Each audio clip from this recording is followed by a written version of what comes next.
Il était inspiré. Depuis plusieurs semaines, Éric Zemmour ne cesse de faire parler de lui, notamment à cause des prochaines élections présidentielles puisqu'Oyol n'a pas encore indiqué s'il allait se présenter ou non. Toutefois, il a récemment été mentionné à cause d'un homonyme. En effet, il s'agit d'un coiffeur exerçant à Nice.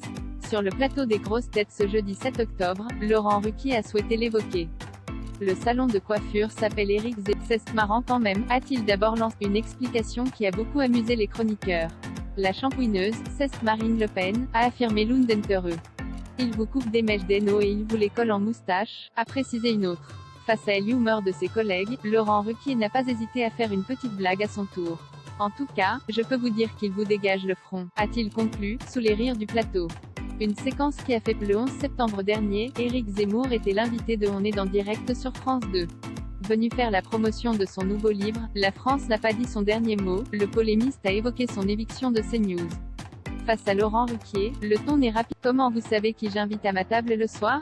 Et pourquoi j'aurai des militants gays autour de moi, avait demandé l'animateur en citant le livre de son invité avant d'ajouter, vous mettez tous les homosexuels dans le même sac, c'est-à-dire que tous les homosexuels sont des militants, tous les musulmans sont des délinquants ou des terroristes. Point. De son côté, Éric Zemmour s'est défendu en disant, Laurent Ruquier, vous dites n'importe quoi. Des propos qui avaient rapidement énervé Laurent Ruquier, ah bah non, c'est vous qui écrivez n'importe quoi.